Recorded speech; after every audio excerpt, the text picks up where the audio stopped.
The 4:15 Express by Amelia B.Edwards. The events which I am about to relate took place between 9 and 10 years ago. Sebastopol had fallen in the early spring. The Peace of Paris had been concluded since March.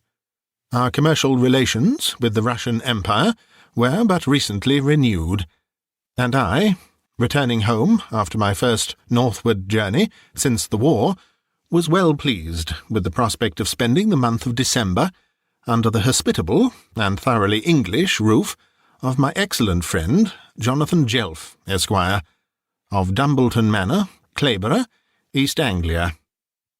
Travelling in the interests of the well-known firm in which it is my lot to be a junior partner, I had been called upon to visit not only the capitals of Russia and Poland, but had found it also necessary to pass some weeks among the trading ports of the Baltic, whence it came that the year was already far spent before I again set foot on English soil, and that, instead of shooting pheasants with him, as I had hoped, in October, I came to be my friend's guest during the more genial Christmas-tide. My voyage over, and a few days given up to business in Liverpool and London, I hastened down to Clayborough with all the delight of a schoolboy whose holidays are at hand. My way lay by the great East Anglian line, as far as Clayborough station, where I was to be met by one of the Dumbleton carriages, and conveyed across the remaining 9 miles of country. It was a foggy afternoon, singularly warm for the 4th of December, and I had arranged to leave London by the 4:15 express. The early darkness of winter had already closed in. The lamps were lighted in the carriages. A clinging damp dimmed the windows, adhered to the door-handles, and pervaded all the atmosphere, while the gas-jets at the neighbouring book-stand diffused a luminous haze that only served to make the gloom of the terminus more visible. Having arrived some 7 minutes before the starting of the train, and by the connivance of the guard taken sole possession of an empty compartment, I lighted my travelling lamp, made myself particularly snug, and settled down to the undisturbed enjoyment of a book and a cigar. Great, therefore, was my disappointment when, at the last moment, a gentleman came hurrying along the platform, glanced into my carriage, opened the locked door with a private key, and stepped in. It struck me at the first glance that I had seen him before. A tall, spare man, thin-lipped, light-eyed, with an ungraceful stoop in the shoulders, and scant grey hair worn somewhat long upon the collar. He carried a light waterproof coat, an umbrella, and a large brown japanned deed-box, which last he placed under the seat. This done, he felt carefully in his breast-pocket, as if to make certain of the safety of his purse or pocket-book, laid his umbrella in the netting overhead, spread the waterproof across his knees, and exchanged his hat for a travelling cap of some Scotch material. By this time the train was moving out of the station, and into the faint grey of the wintry twilight beyond. I now recognised my companion. I recognised him from the moment when he removed his hat, and uncovered the lofty, furrowed, and somewhat narrow brow beneath. I had met him, as I distinctly remembered, some 3 years before, at the very house for which, in all probability, he was now bound, like myself. His name was Dwerrihouse. He was a lawyer by profession, and, if I was not greatly mistaken, was first cousin to the wife of my host. I knew also that he was a man eminently well-to-do, both as regarded his professional and private means. The Jelfs entertained him with that sort of observant courtesy which falls to the lot of the rich relation. The children made much of him, and the old butler, albeit somewhat surly to the general, treated him with deference. I thought, observing him by the vague mixture of lamplight and twilight, that Mrs. Jelf's cousin looked all the worse for the 3 years' wear and tear which had gone over his head since our last meeting. He was very pale, and had a restless light in his eye that I did not remember to have observed before. The anxious lines, too, about his mouth were deepened, and there was a cavernous, hollow look about his cheeks and temples, which seemed to speak of sickness or sorrow. He had glanced at me as he came in, but without any gleam of recognition in his face. Now he glanced again, as I fancied, somewhat doubtfully. When he did so for the third or fourth time, I ventured to address him. "Mr. John Dwerrihouse, I think?" "That is my name," he replied. "I had the pleasure of meeting you at Dumbleton about 3 years ago." Mr. Dwerrihouse bowed. "I thought I knew your face," he said. "But your name, I regret to say—" "Langford, William Langford. I have known Jonathan Jelf since we were boys together at Merchant Taylor's, and I generally spend a few weeks at Dumbleton in the shooting season. I suppose we are bound for the same destination." "Not if you are on your way to the manor," he replied. "I am travelling upon business. Rather troublesome business, too, whilst you, doubtless, have only pleasure in view." "Just so. I am in the habit of looking forward to this visit as to the brightest 3 weeks in all the year." "It is a pleasant house," said Mr. Dwerrihouse. "The pleasantest I know. And Jelf is thoroughly hospitable. The best and kindest fellow in the world." "They have invited me to spend Christmas week with them," pursued Mr. Dwerrihouse, after a moment's pause. "And you are coming?" "I cannot tell. It must depend upon the issue of this business which I have in hand. You have heard, perhaps, that we are about to construct a branch line from Blackwater to Stockbridge." I explained that I had been for some months away from England, and had therefore heard nothing of the contemplated improvement. Mr. Dwerrihouse smiled complacently. "It will be an improvement," he said. "A great improvement. Stockbridge is a flourishing town, and needs but a more direct railway communication with the metropolis to become an important centre of commerce. This branch was my own idea.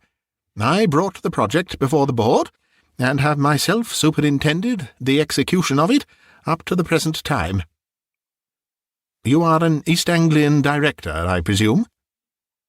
"My interest in the company," replied Mr. Dwerrihouse, "is threefold. I am a director, I am a considerable shareholder, and, as head of the firm of Dwerrihouse and Craik, I am the company's principal solicitor." Loquacious, self-important, full of his pet project, and apparently unable to talk on any other subject, Mr. Dwerrihouse then went on to tell of the opposition he had encountered, and the obstacles he had overcome in the cause of the Stockbridge branch. I was entertained with a multitude of local details and local grievances. The rapacity of one squire, the impracticability of another, the indignation of the rector whose glebe was threatened, the culpable indifference of the Stockbridge townspeople, who could not be brought to see that their most vital interests hinged upon a junction with the great East Anglian line, the spite of the local newspaper, and the unheard-of difficulties attending the common question, were each and all laid before me with a circumstantiality that possessed the deepest interest for my excellent fellow-traveller, but none whatever for myself. From these, to my despair, he went on to more intricate matters, to the approximate expenses of construction per mile, to the estimates sent in by different contractors, to the probable traffic returns of the new line, to the provisional clauses of the new Act, as enumerated in Schedule D of the Company's last half-yearly report, and so on, and on, and on, till my head ached, and my attention flagged, and my eyes kept closing, in spite of every effort that I made to keep them open. At length I was roused by these words. £75,000, cash down." £75,000, cash down, I repeated, in the liveliest tone I could assume. "That is a heavy sum." "A heavy sum to carry here," replied Mr. Dwerrihouse, pointing significantly to his breast pocket. "But a mere fraction of what we shall ultimately have to pay."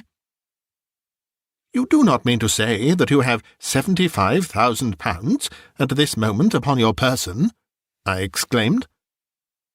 "My good sir, have I not been telling you so for the last half-hour?" said Mr. Dwerrihouse, testily. "That money has to be paid over at 8:30 this evening, at the office of Sir Thomas's solicitors, on completion of the deed of sale." "But how will you get across by night from Blackwater to Stockbridge, with £75,000 in your pocket?" "To Stockbridge?" echoed the lawyer. "I find I have made myself very imperfectly understood.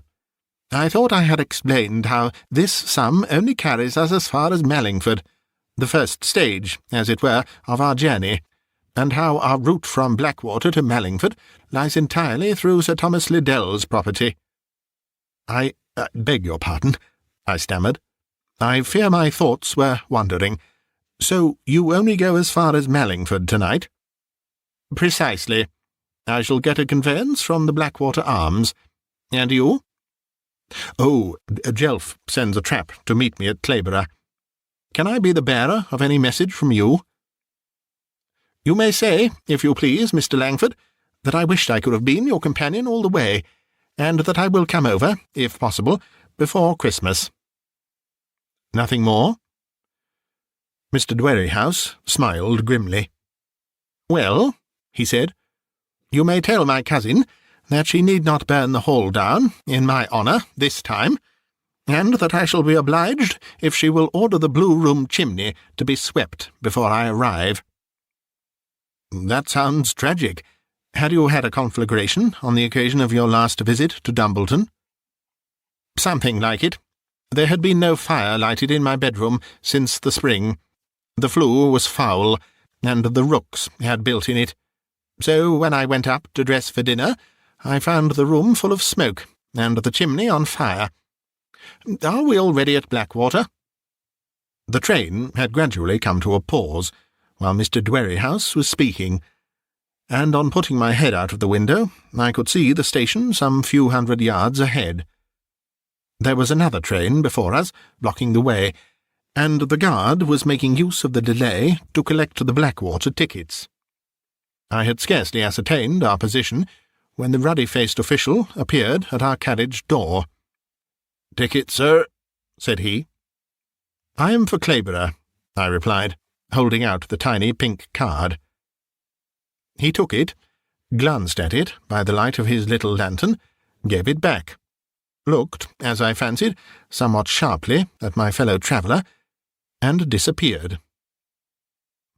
"He did not ask for yours," I said with some surprise.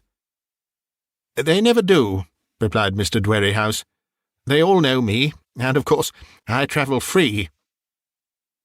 "Blackwater! Blackwater!" cried the porter, running along the platform beside us, as we glided into the station.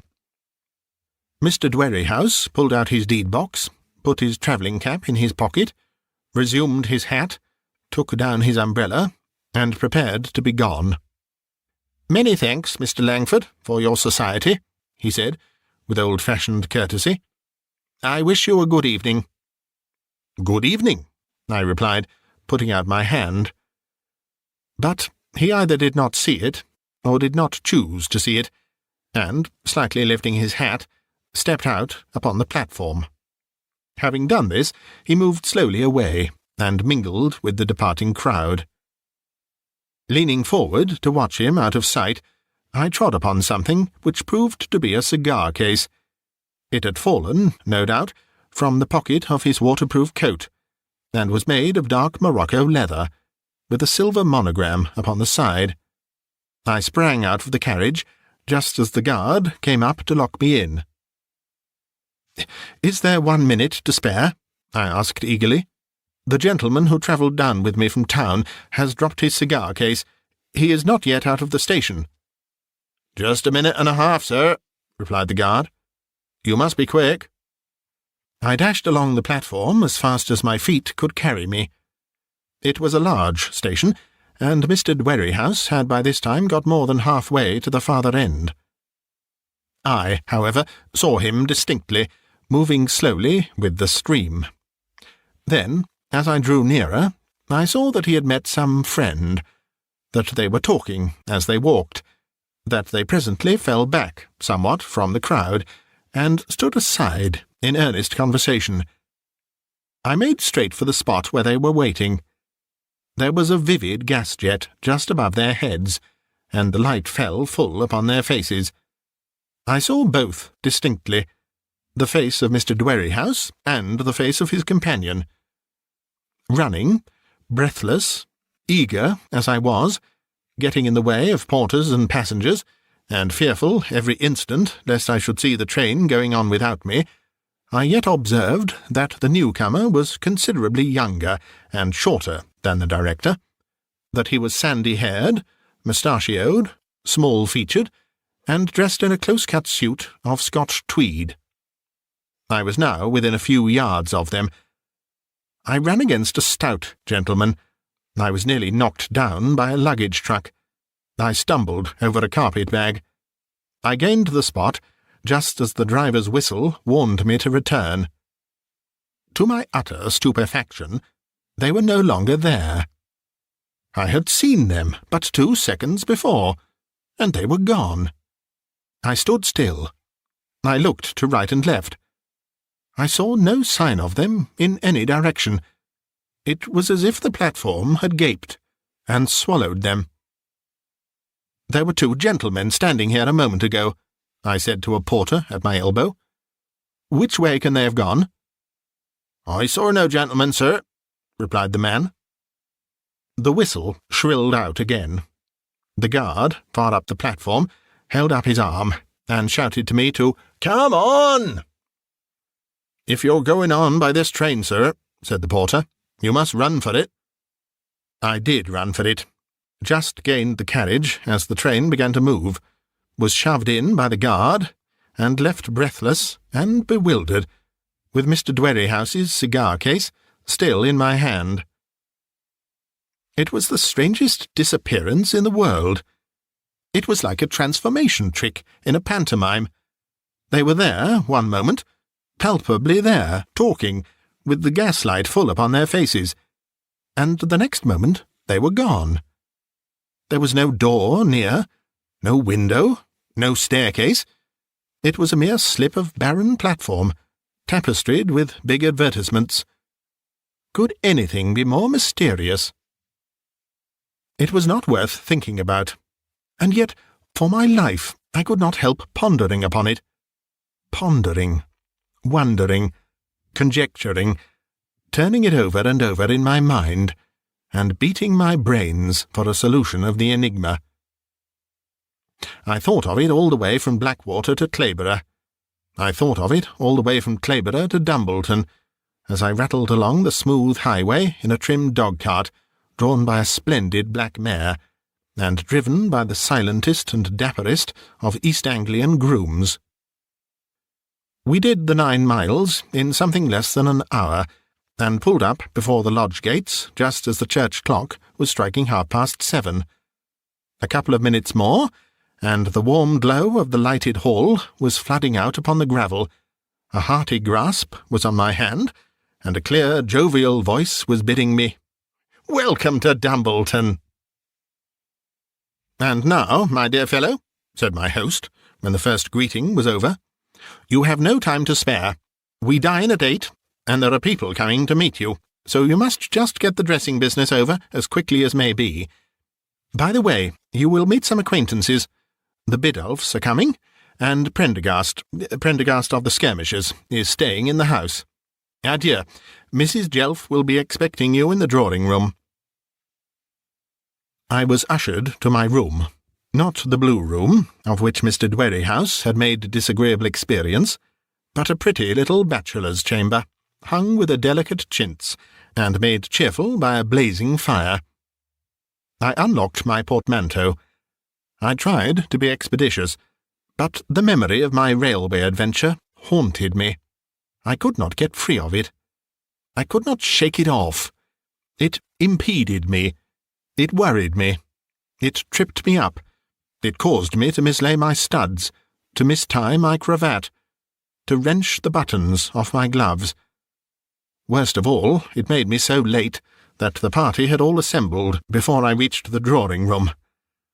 I had scarcely paid my respects to Mrs. Jelf when dinner was announced, and we paired off, some 8 or 10 couples strong, into the dining-room.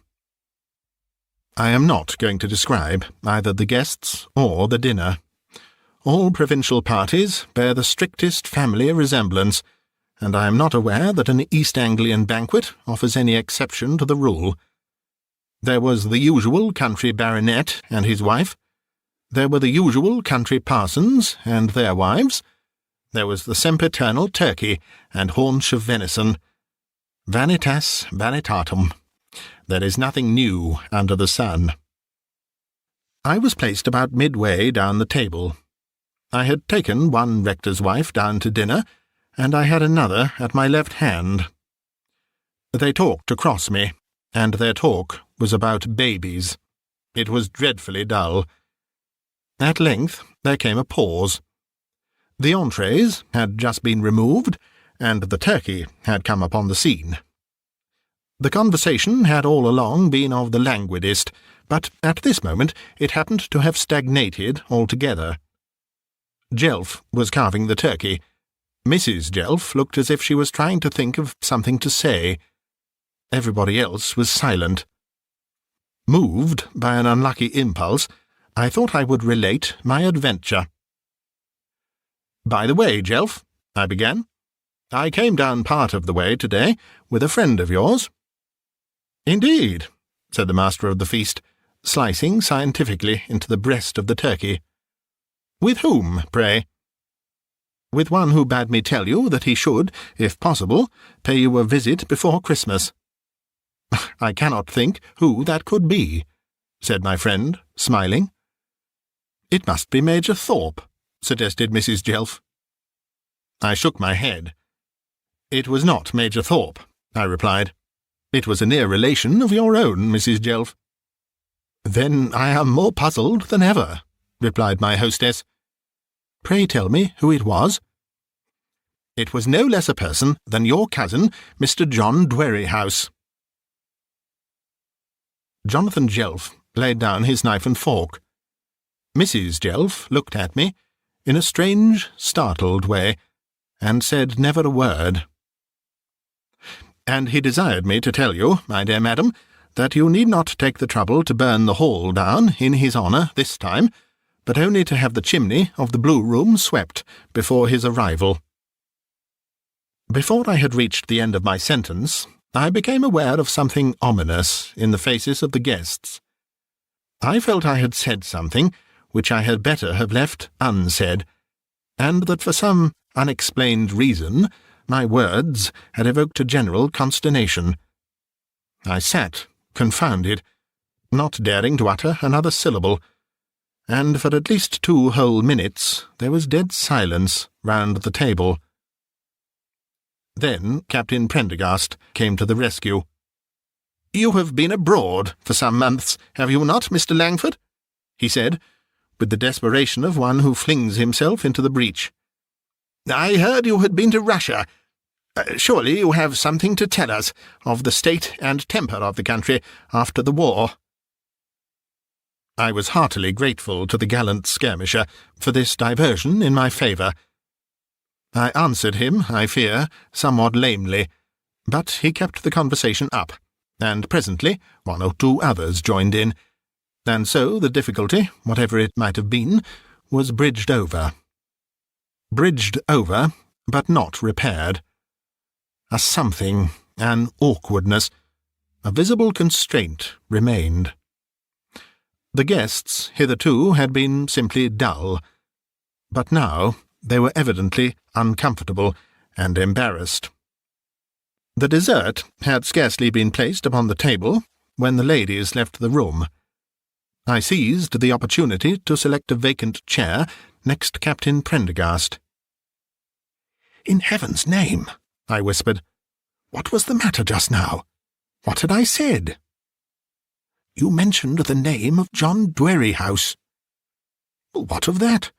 I had seen him not 2 hours before." "It is a most astounding circumstance that you should have seen him," said Captain Prendergast.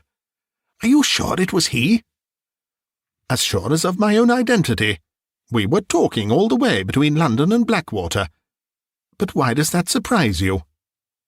"Because," replied Captain Prendergast, dropping his voice to the lowest whisper, "because John Dwerrihouse absconded 3 months ago with £75,000 of the company's money, and has never been heard of since." John Dwerrihouse had absconded 3 months ago, and I had seen him only a few hours back. John Dwerrihouse had embezzled £75,000 of the company's money, yet told me that he carried that sum upon his person. Were ever facts so strangely incongruous, so difficult to reconcile? How should he have ventured again into the light of day? How dared he show himself along the line? Above all, what had he been doing throughout those mysterious 3 months of disappearance? Perplexing questions, these. Questions which at once suggested themselves to the minds of all concerned, but which admitted of no easy solution. I could find no reply to them. Captain Prendergast had not even a suggestion to offer. Jonathan Jelf, who seized the first opportunity of drawing me aside and learning all that I had to tell, was more amazed and bewildered than either of us. He came to my room that night when all the guests were gone, and we talked the thing over from every point of view, without, it must be confessed, arriving at any kind of conclusion. "I do not ask you," he said, "whether you can have mistaken your man. That is impossible. As impossible as that I should mistake some stranger for yourself. It is not a question of looks or voice, but of facts. That he should have alluded to the fire in the Blue Room is proof enough of John Dwerrihouse's identity. How did he look?"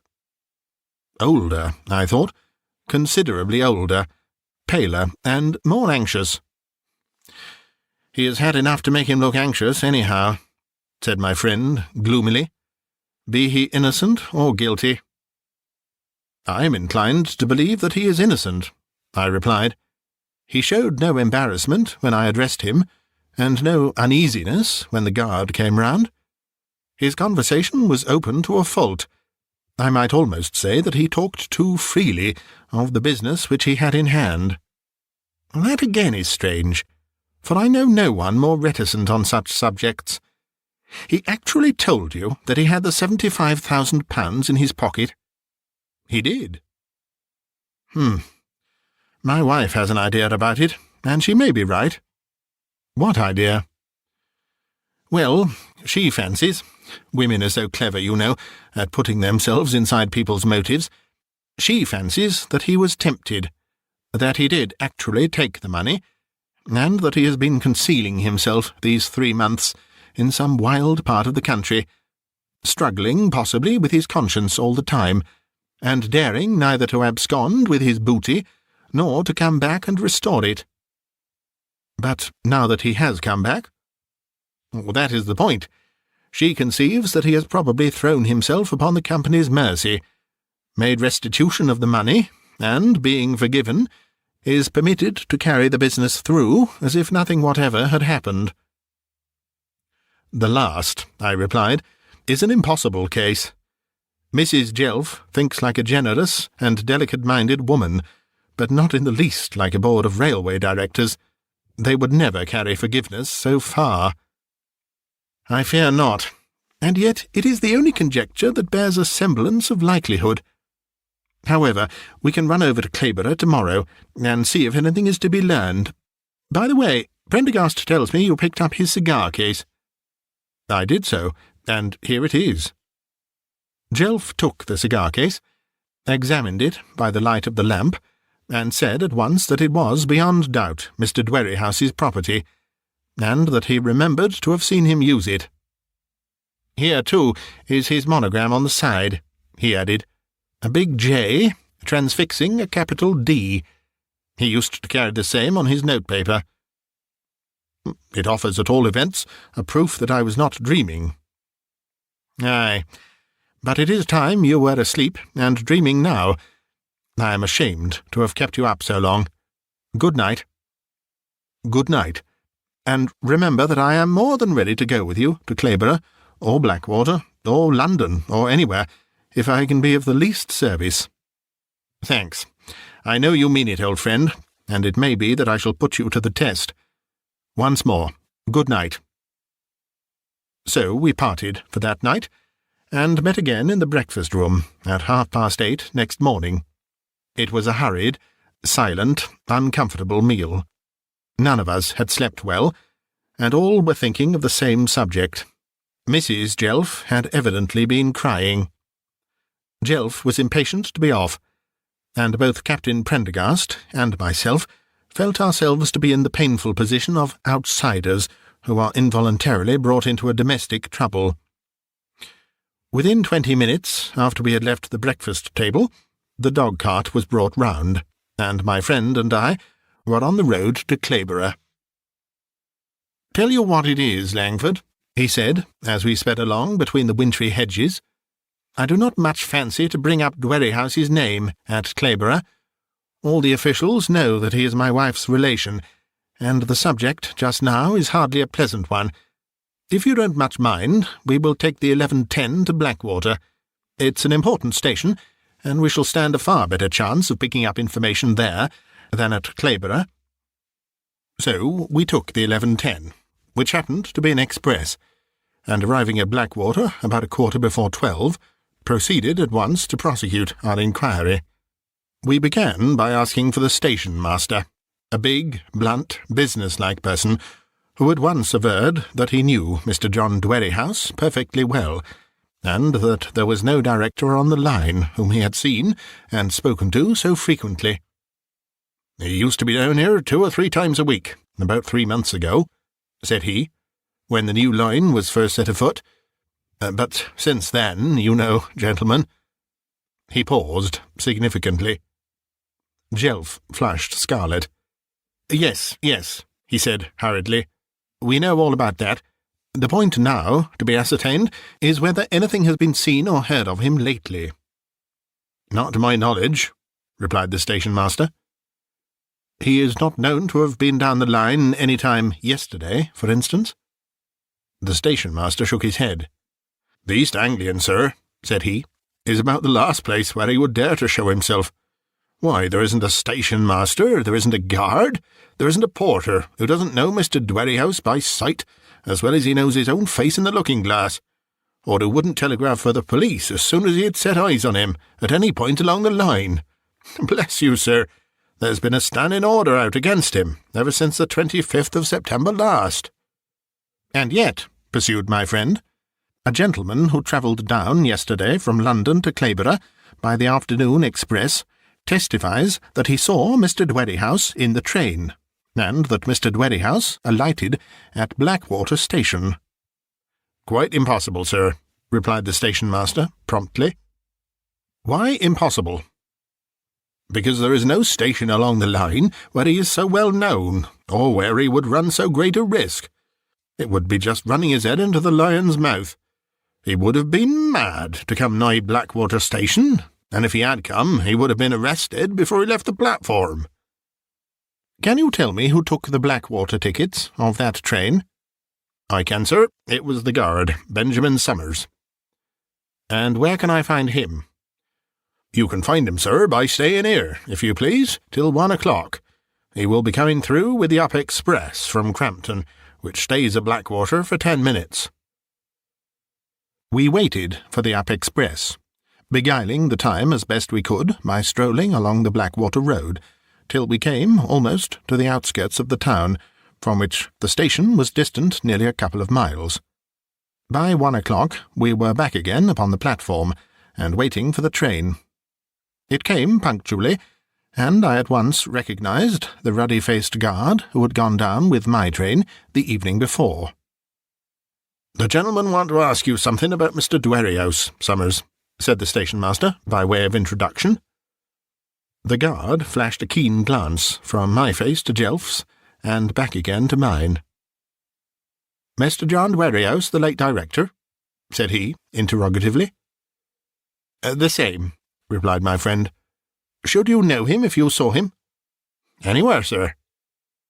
"Do you know if he was in the 4:15 express yesterday afternoon?" "He was not, sir." "How can you answer so positively?" "Because I looked into every carriage and saw every face in that train, and I could take my oath that Mr. Dwerrihouse was not in it. This gentleman was," he added, turning sharply upon me. "I don't know that I ever saw him before in my life, but I remember his face perfectly. You nearly missed taking your seat in time at this station, sir, and you got out at Clayborough." "Quite true, guard," I replied. "But do you not also remember the face of the gentleman who travelled down in the same carriage with me as far as here?" "It was my impression, sir, that you travelled down alone," said Summers, with a look of some surprise. "By no means. I had a fellow traveller as far as Blackwater, and it was in trying to restore him the cigar-case which he had dropped in the carriage that I so nearly let you go on without me." "I remember your saying something about a cigar-case, certainly," replied the guard. "But you asked for my ticket just before we entered the station." "I did, sir." "Then you must have seen him. He sat in the corner next to the very door to which you came." "No, indeed, I saw no one." I looked at Jelf. I began to think the guard was in the ex-director's confidence, and paid for his silence. "If I had seen another traveller, I should have asked for his ticket," added Summers. "Did you see me ask for his ticket, sir?" I observed that you did not ask for it, but he explained that by saying— I hesitated. I feared I might be telling too much, and so broke off abruptly. The guard and the station-master exchanged glances. The former looked impatiently at his watch. "I am obliged to go on in 4 minutes more, sir," he said. "One last question, then," interposed Jelf, with a sort of desperation. "If this gentleman's fellow traveller had been Mr. John Dwerrihouse, and he had been sitting in the corner next the door by which you took the tickets, could you have failed to see and recognise him?" "No, sir, it would have been quite impossible." "And you are certain you did not see him?" "As I said before, sir, I could take my oath I did not see him. And if it wasn't that I don't like to contradict a gentleman, I would say I could also take my oath that this gentleman was quite alone in the carriage the whole way from London to Clayborough. Why, sir," he added, dropping his voice so as to be inaudible to the station-master, who had been called away to speak to some person close by, "you expressly asked me to give you a compartment to yourself, and I did so. I locked you in, and you were so good as to give me something for myself." "Yes, but Mr. Dwerrihouse had a key of his own." "I never saw him, sir. I saw no one in that compartment but yourself. Beg pardon, sir, my time's up." And with this, the ruddy guard touched his cap and was gone. In another minute, the heavy panting of the engine began afresh, and the train glided slowly out of the station. We looked at each other for some moments in silence. I was the first to speak. "Mr. Benjamin Summers knows more than he chooses to tell," I said. Do you think so?" "It must be. He could not have come to the door without seeing him. It's impossible." "There is one thing not impossible, my dear fellow." "What is that?" "That you may have fallen asleep and dreamt the whole thing." Could I dream of a branch line that I had never heard of? Could I dream of 101 business details that had no kind of interest for me? Could I dream of the £75,000? Perhaps you might have seen or heard some vague account of the affair while you were abroad. It might have made no impression upon you at the time, and might have come back to you in your dreams, recalled, perhaps, by the mere names of the stations on the line. What about the fire in the chimney of the Blue Room? Should I have heard of that during my journey? Well, no, I admit there is a difficulty about that point. And what about the cigar case? Aye, by Jove, there is the cigar case. That is a stubborn fact. Well, it's a mysterious affair, and it will need a better detective than myself, I fancy, to clear it up. I suppose we may as well go home. A week had not gone by when I received a letter from the secretary of the East Anglian Railway Company, requesting the favour of my attendance at a special board meeting, not then many days distant. No reasons were alleged, and no apologies offered for this demand upon my time, but they had heard, it was clear, of my inquiries anent the missing director, and had a mind to put me through some sort of official examination upon the subject. Being still a guest at Dumbleton Hall, I had to go up to London for the purpose, and Jonathan Jelf accompanied me. I found the direction of the great East Anglian line represented by a party of some 12 or 14 gentlemen, seated in solemn conclave round a huge green baize table in a gloomy boardroom adjoining the London terminus. Being courteously received by the chairman, who at once began by saying that certain statements of mine respecting Mr. John Dwerrihouse had come to the knowledge of the direction, and that they in consequence desired to confer with me on those points, we were placed at the table, and the inquiry proceeded in due form. I was first asked if I knew Mr. John Dwerrihouse, how long I had been acquainted with him, and whether I could identify him at sight. I was then asked when I had seen him last, to which I replied, on the 4th of this present month, December 1856. Then came the inquiry of where I had seen him on that 4th day of December, to which I replied that I met him in a first-class compartment of the 4:15 down express, that he got in just as the train was leaving the London terminus, and that he alighted at Blackwater station. The chairman then inquired whether I had held any communication with my fellow traveller, whereupon I related, as nearly as I could remember it, the whole bulk and substance of Mr. John Dwerrihouse's diffuse information respecting the new branch line.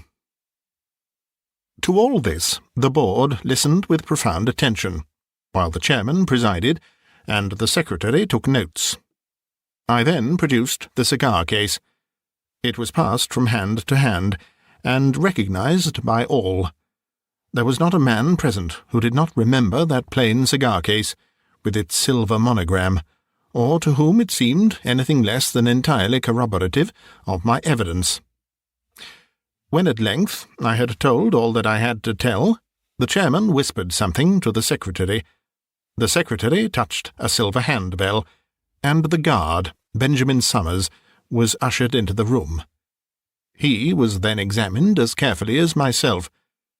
He declared that he knew Mr. John Dwerrihouse perfectly well, that he could not be mistaken in him, that he remembered going down with the 4:15 express on the afternoon in question, that he remembered me, and that, there being 1 or 2 empty first-class compartments on that especial afternoon, he had, in compliance with my request, placed me in a carriage by myself. He was positive that I remained alone in that compartment all the way from London to Clayborough. He was ready to take his oath that Mr. Dwerrihouse was neither in that carriage with me, nor in any compartment of that train. He remembered distinctly to have examined my ticket at Blackwater, was certain that there was no one else at that time in the carriage, could not have failed to observe a second person, if there had been one. Had that second person been Mr. John Dwerrihouse, should have quietly double-locked the door of the carriage, and have at once given information to the Blackwater station-master. So clear, so decisive, so ready was Summers with this testimony, that the board looked fairly puzzled. "You hear this person's statement, Mr. Langford?" said the chairman. "It contradicts yours in every particular. What have you to say in reply?" "I can only repeat what I said before. I am quite as positive of the truth of my own assertions as Mr. Summers can be of the truth of his. You say that Mr. Dwerrihouse alighted at Blackwater, and that he was in possession of a private key. Are you sure that he had not alighted by means of that key before the guard came round for the tickets?" "I am quite positive that he did not leave the carriage till the train had fairly entered the station, and the other Blackwater passengers alighted. I even saw that he was met there by a friend." "Indeed? Did you see that person distinctly?" "Quite distinctly." "Can you describe his appearance?" "I think so. He was short and very slight, sandy-haired, with a bushy moustache and beard, and he wore a closely fitting suit of grey tweed. His age I should take to be about 38 or 40. "Did Mr. Dwerrihouse leave the station in this person's company?" "I cannot tell. I saw them walking together down the platform, and then I saw them standing aside under a gas jet, talking earnestly. After that I lost sight of them quite suddenly, and just then my train went on, and I with it." The chairman and secretary conferred together in an undertone. The directors whispered to each other. One or two looked suspiciously at the guard. I could see that my evidence remained unshaken, and that, like myself, they suspected some complicity between the guard and the defaulter. "How far did you conduct that 4:15 express on the day in question, Summers?" asked the chairman. "All through, sir," replied the guard, "from London to Crampton." "How was it that you were not relieved at Clayborough? I thought there was always a change of guards at Clayborough." "There used to be, sir, till the new regulations came in force last midsummer, since when the guards in charge of express trains go the whole way through." The chairman turned to the secretary. "I think it would be as well," he said, "if we had the day-book to refer to upon this point." Again the secretary touched the silver hand-bell, and desired the porter in attendance to summon Mr. Raikes. From a word or two dropped by another of the directors, I gathered that Mr. Raikes was one of the under-secretaries. He came, a small, slight, sandy-haired, keen-eyed man, with an eager, nervous manner, and a forest of light beard and moustache. He just showed himself at the door of the boardroom, and, being requested to bring a certain day-book from a certain shelf in a certain room, bowed and vanished. He was there such a moment, and the surprise of seeing him was so great and sudden, that it was not till the door had closed upon him that I found my voice to speak. He was no sooner gone, however, than I sprang to my feet. "That person," I said, "is the same who met Mr. Dwerrihouse upon the platform at Blackwater." There was a general movement of surprise. The chairman looked grave, and somewhat agitated. "Take care, Mr. Langford," he said. "Take care what you say." "I am as positive of his identity as of my own." "Do you consider the consequences of your words? Do you consider that you are bringing a charge of the gravest character against one of the company's servants?" "I am willing to be put upon my oath, if necessary. The man who came to that door a minute since is the same whom I saw talking with Mr. Dwerrihouse on the Blackwater platform. Were he 20 times the company's servant, I could say neither more nor less." The chairman turned again to the guard. "Did you see Mr. Raikes in the train, or on the platform?" he asked. Summers shook his head. "I am confident Mr. Raikes was not in the train," he said, "and I certainly did not see him on the platform." The chairman turned next to the secretary. "Mr. Raikes is in your office, Mr. Hunter," he said. "Can you remember if he was absent on the 4th instant?" "I do not think he was," replied the secretary, "but I am not prepared to speak positively. I have been away most afternoons myself lately, and Mr. Raikes might easily have absented himself if he had been disposed." At this moment the Under-Secretary returned, with the day-book under his arm. "Be pleased to refer, Mr. Raikes," said the chairman, "to the entries of the 4th instant, and see what Benjamin Summers' duties were on that day." Mr. Raikes threw open the cumbrous volume, and ran a practised eye and finger down some 3 or 4 successive columns of entries. Stopping suddenly at the foot of a page, he then read aloud that Benjamin Summers had on that day conducted the 4:15 express from London to Crampton. The chairman leaned forward in his seat, looked the Under-Secretary full in the face, and said, quite sharply and suddenly, "Where were you, Mr. Raikes, on the same afternoon?"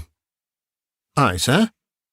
"You, Mr. Raikes, where were you on the afternoon and evening of the 4th of the present month?" "Here, sir, in Mr. Hunter's office. Where else should I be?" There was a dash of trepidation in the Under-Secretary's voice as he said this, but his look of surprise was natural enough. "We have some reason for believing, Mr. Raikes, that you were absent that afternoon without leave. Was this the case?" "Certainly not, sir. I've not had a day's holiday since September. Mr. Hunter will bear me out in this." Mr. Hunter repeated what he had previously said on the subject, but added that the clerks in the adjoining office would be certain to know, whereupon the senior clerk, a grave, middle-aged person in green glasses, was summoned and interrogated. His testimony cleared the Under-Secretary at once. He declared that Mr. Raikes had in no instance, to his knowledge, been absent during office hours since his return from his annual holiday in September. I was confounded. The chairman turned to me with a smile, in which a shade of covert annoyance was scarcely apparent. "You hear, Mr. Langford?" he said. "I hear, sir, but my conviction remains unshaken." "I fear, Mr. Langford, that your convictions are very insufficiently based," replied the chairman, with a doubtful cough.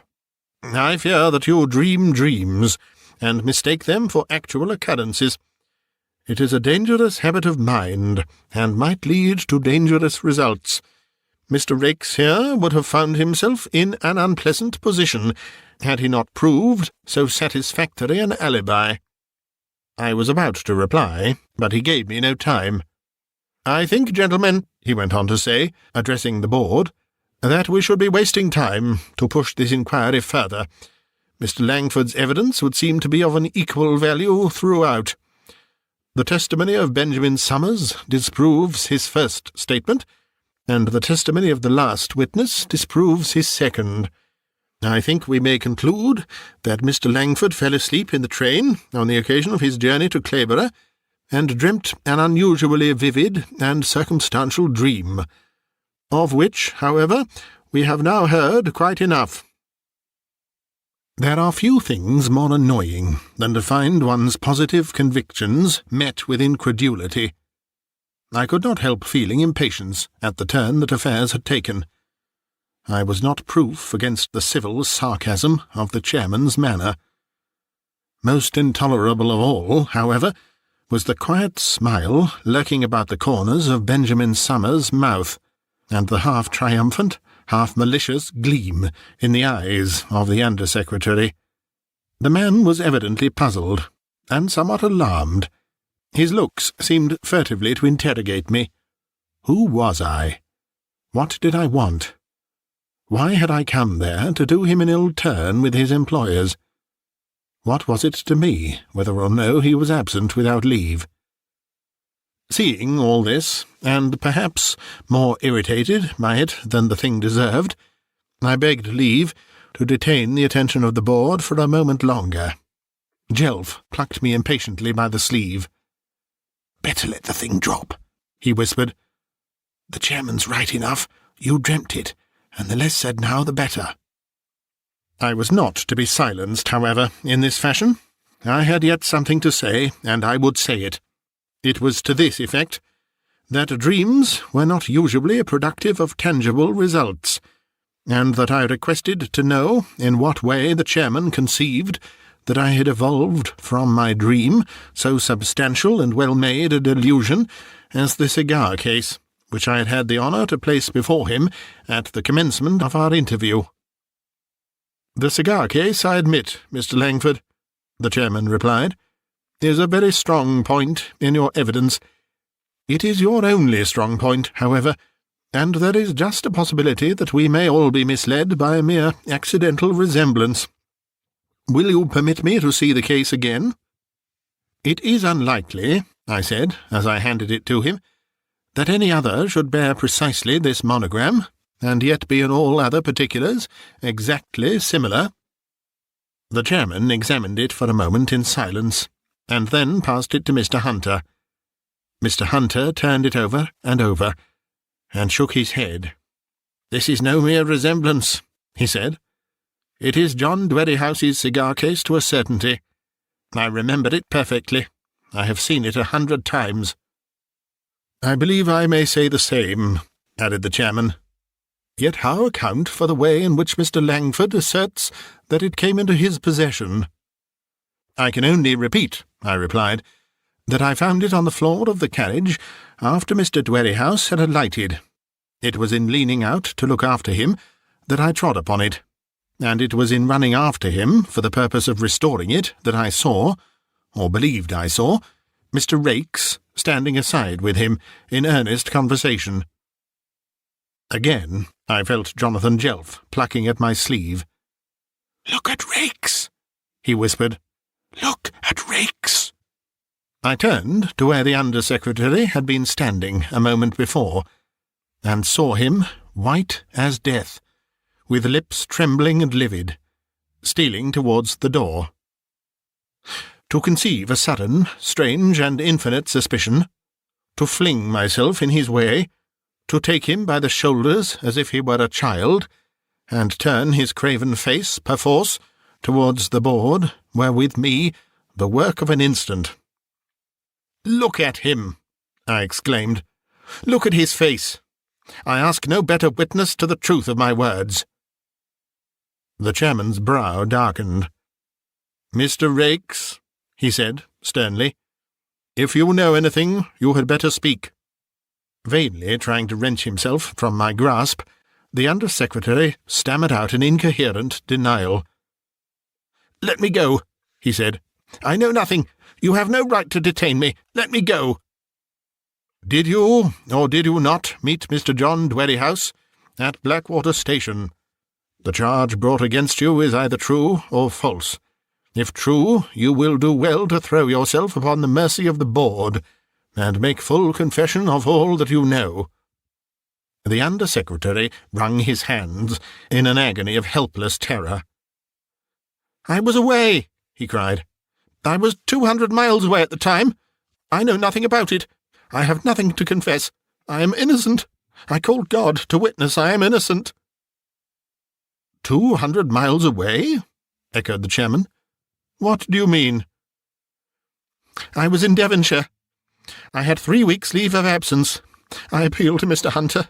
Mr. Hunter knows I had 3 weeks' leave of absence. I was in Devonshire all the time. I can prove I was in Devonshire." Seeing him so abject, so incoherent, so wild with apprehension, the directors began to whisper gravely among themselves, while one got quietly up and called the porter to guard the door. "What has your being in Devonshire to do with the matter?" said the chairman. "When were you in Devonshire?" "Mr. Raikes took his leave in September," said the secretary, "about the time when Mr. Dwerrihouse disappeared. I never even heard that he had disappeared till I came back." "That must remain to be proved," said the chairman. "I shall at once put this matter in the hands of the police. In the meanwhile, Mr. Raikes, being myself a magistrate, and used to deal with these cases, I advise you to offer no resistance, but to confess while confession may yet do you service. As for your accomplice—" The frightened wretch fell upon his knees. "I had no accomplice," he cried. "Only have mercy upon me. Only spare my life, and I will confess all. I didn't mean to harm him. I didn't mean to hurt a hair of his head. Only have mercy upon me and let me go." The chairman rose in his place, pale and agitated. "Good heavens!" he exclaimed. "What horrible mystery is this? What does it mean?" "As sure as there is a God in heaven," said Jonathan Jelf, "it means that murder has been done." "No, no, no!" shrieked Raikes, still upon his knees, and cowering like a beaten hound. "Not murder! No jury that ever sat could bring it in murder. I thought I had only stunned him. I never meant to do more than stun him. Manslaughter! Manslaughter, not murder!" Overcome by the horror of this unexpected revelation, the chairman covered his face with his hand, and for a moment or two remained silent. "Miserable man," he said at length, "you have betrayed yourself." "You bade me confess. You urged me to throw myself upon the mercy of the board." "You have confessed to a crime which no one suspected you of having committed," replied the chairman, "and which this board has no power either to punish or forgive. All that I can do for you is to advise you to submit to the law, to plead guilty, and to conceal nothing. When did you do this deed?" The guilty man rose to his feet, and leaned heavily against the table. His answer came reluctantly, like the speech of one dreaming. "On the 22nd of September." "On the 22nd of September?" I looked in Jonathan Jelf's face, and he in mine. I felt my own paling, with a strange sense of wonder and dread. I saw his blanch suddenly, even to the lips. "Merciful heaven," he whispered. "What was it, then, that you saw in the train?" What was it that I saw in the train? That question remains unanswered to this day.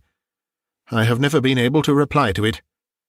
I only know that it bore the living likeness of the murdered man, whose body had then been lying some 10 weeks under a rough pile of branches and brambles and rotting leaves, at the bottom of a deserted chalk pit about halfway between Blackwater and Mallingford.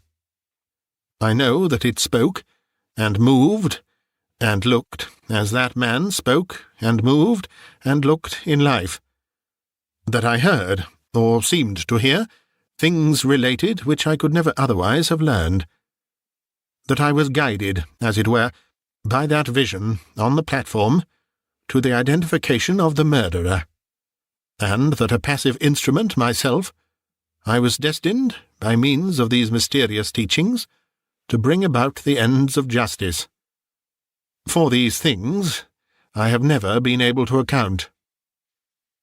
As for that matter of the cigar case, it proved, on inquiry, that the carriage in which I travelled down that afternoon to Clayborough had not been in use for several weeks, and was, in point of fact, the same in which poor John Dwerrihouse had performed his last journey.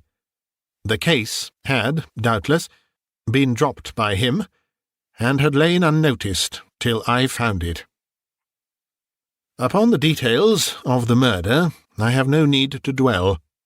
Those who desire more ample particulars may find them, and the written confession of Augustus Raikes, in the files of the Times for 1856.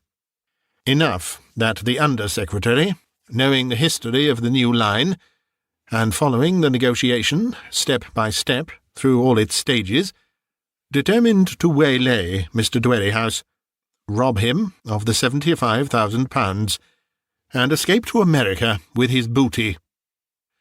In order to effect these ends, he obtained leave of absence a few days before the time appointed for the payment of the money, secured his passage across the Atlantic in a steamer advertised to start on the 23rd, provided himself with a heavily loaded life-preserver, and went down to Blackwater to await the arrival of his victim.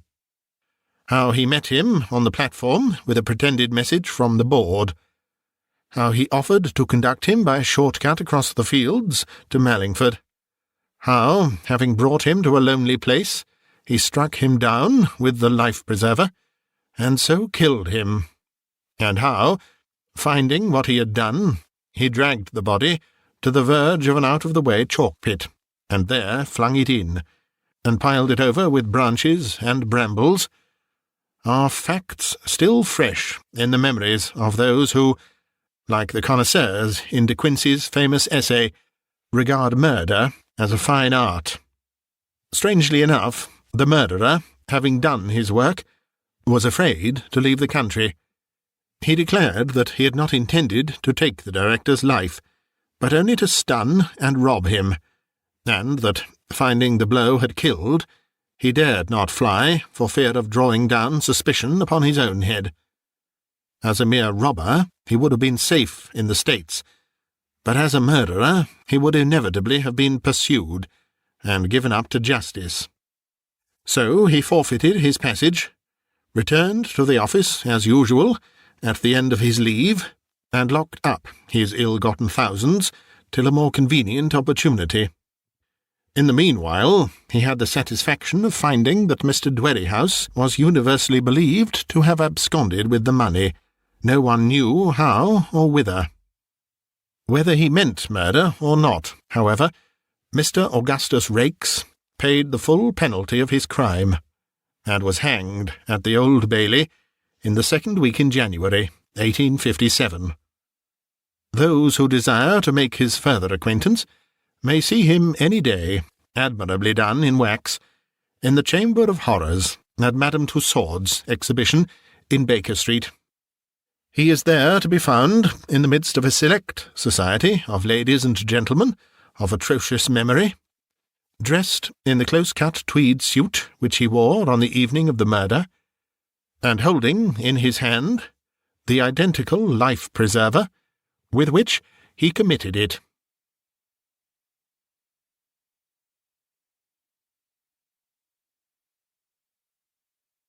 You've been listening to a bite-sized audiobook, read by Simon Stanhope. If you'd like to hear more stories like this, please try the links below. And do click subscribe and hit the bell to get notification of future uploads. You may also be interested in becoming a channel member. There are a few options available with various benefits. Click the Join button or the link in the video description to find out more. Thank you for listening.